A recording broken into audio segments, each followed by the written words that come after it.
In the heart of the bustling city of Lagos, Nigeria, where skyscrapers touched the heavens and the streets hummed with the sound of ambition, there was a man who had everything: wealth, power, and influence. His name was Obinna Okafor, the CEO of Okafor Industries, a multinational conglomerate that had its hands in everything from technology to real estate. But despite his towering success, there was something that weighed heavily on his heart, a question that gnawed at him every night as he lay awake in his luxurious penthouse. Who will take charge when I'm gone? Obinna had built Okafor Industries from the ground up. It was his vision, his hard work, and his sweat that had made the company what it was today. But now, as the company grew bigger, his mind often wandered to the future.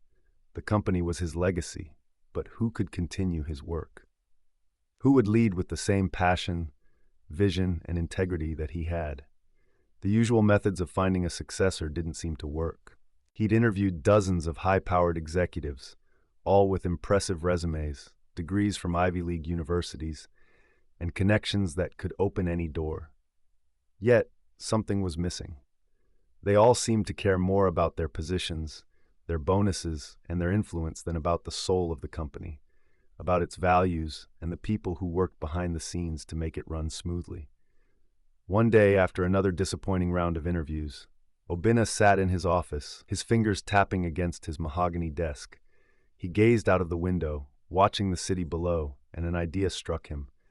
What if I could see the company from the ground up, he thought. What if I could walk in the shoes of those who truly keep this place alive, the cleaners, the janitors, the unsung heroes? Obinna made up his mind. The next morning, dressed in a simple, faded uniform and a pair of worn-out shoes, he slipped through the back entrance of Okafor Industries, keeping his identity hidden. He didn't want anyone to know who he was. Not yet. He wanted to experience the company without the facade, without the titles and power that came with his name. He worked as a cleaner in the building for a few weeks, his identity masked behind the mop and broom. He wiped down the floors of the hallways, emptied trash bins in the executive offices, and cleaned the restrooms. Every day, he spoke to the people who worked in the background, the cleaners, the receptionists, the security guards, and the cooks. Through their stories, he learned of the challenges they faced, the long hours, the difficult working conditions, the lack of appreciation. But he also learned something else. Despite these hardships, they worked with pride, with dedication. They understood the heart of the company, its true mission, the people. Every evening, when the office was empty and the building was quiet, Obinna would return to his humble apartment, taking notes on what he had seen and heard. He was learning more about the company than he ever had in all his years at the top. It was during one of his shifts cleaning the executive floor that he met her, Adaiz. She was a junior manager, not someone who usually held much sway in the company. She was always pleasant to everyone, from the CEO to the cleaning staff. She worked in the marketing department, but what stood out to Obinna was how she treated everyone around her, not with arrogance or superiority, but with kindness and respect. One day, while he was cleaning the break room, Obinna overheard a conversation between Adaiz and a colleague. She was discussing a new marketing strategy for a product launch, but what struck him wasn't the strategy itself. It was the way she talked about the people involved. "You know, the success of this campaign won't just be in the numbers," Adaiz said, her voice filled with conviction. "It's in how we make our customers feel, how we treat each person like they matter. We need to build something that's not just profitable, but something that connects people to what we stand for." Obinna stood still, listening, as something clicked inside him. Here was someone who cared about the heart of the company, someone who understood that a business wasn't just about profits and bottom lines, it was about people. And that was exactly what he had been searching for. The next day, he approached Adaizi while she was in the elevator, holding a mop and bucket. "I overheard your conversation yesterday," he said, making her jump in surprise. She turned to look at him, her eyes wide. "I'm sorry. Did you hear that?" "No need to apologize," Obinna said with a smile. "In fact, I think it's a rare thing to hear someone talk about people the way you did. Most focus on the numbers, but you see the bigger picture." Adaize blushed. "I just think if we care about people, the numbers will follow. A company is only as strong as its culture, its people. That's what I've always believed. I couldn't agree more, Obina replied. I've seen the company from a different perspective, and I'm starting to realize how much that philosophy is missing at the top. Tell me, Adaise, do you see yourself as a leader here? She hesitated, then smiled. I do, but there's a lot I still have to learn. I'm not quite sure I'm ready. Don't sell yourself short, Obina said. You're already leading, even if you don't see it. And sometimes the right leaders don't come from the boardroom or the corner office. Sometimes they come from the most unexpected places. Over the next few weeks, Obina began watching Adaise more closely.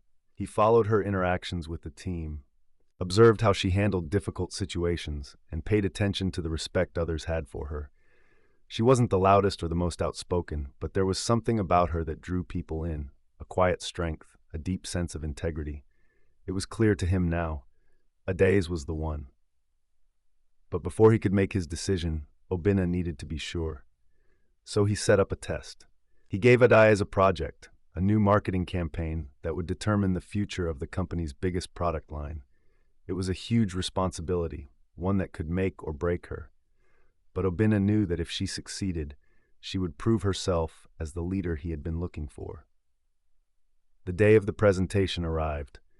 The boardroom was filled with executives, all dressed in sharp suits, ready to see what Adaise had come up with. She entered, her heart pounding, but she walked in with her head held high. Obina sat in the back of the room watching her. This time, there was no cleaning uniform, no mop in her hand. She stood at the front of the room ready to lead. Good afternoon, everyone, she began. Today, I want to show you a campaign that's not just about selling a product, but about creating a connection with our customers. She spoke with confidence, passion, and clarity. As she presented her ideas, Obina could see the sparkle in her eyes, the fire in her voice. She wasn't just pitching a marketing campaign. She was pitching a future, a vision that was about people, not just profits. When she finished, the room was silent. For a moment, no one spoke. Then, one by one, the executives began to applaud. It wasn't just a good presentation. It was a brilliant one. Adaise had managed to capture the essence of what Obina had always wanted for the company, a focus on people, on connection, on building something that lasted. That evening, Obina called Adaise into his office. She entered, unsure of what to expect. Adaise, Obina said, standing up from behind his desk. I want you to know something. I've been watching you for a while now. I've seen how you treat others, how you lead by example, and how you think about the future of this company. She blinked, unsure of where he was going.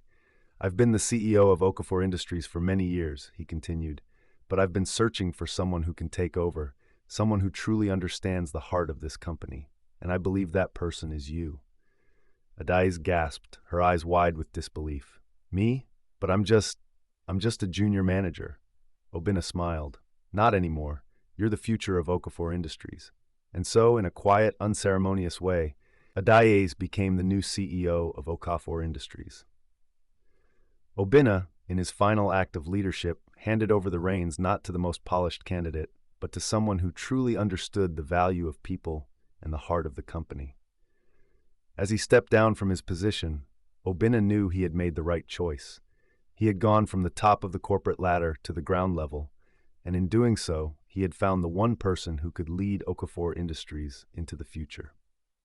Not because she had the most experience, but because she had the right heart. Moral of the story: true leadership doesn't come from titles or power. It comes from understanding people, from leading with integrity, and from valuing what really matters. Sometimes, to find the right leader, you must first be willing to humble yourself and see the company from the ground up.